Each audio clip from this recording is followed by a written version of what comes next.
My best friend gave me the best advice.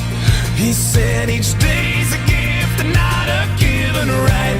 Leave no stone unturned, leave your fears behind, and try to take the path less traveled by. That first step you take is the longest ride.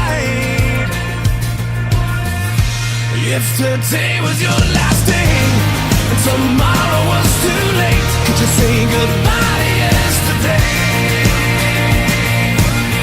Would you live each moment like your last?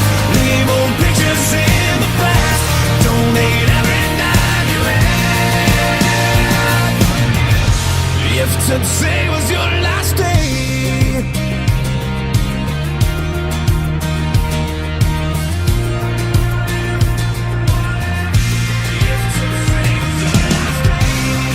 against the grain should be a way of life. What's worth the prize is always worth the fight. Every second counts, 'cause there's no second try. So live like you've never lived it twice. Don't take the free ride in your own life.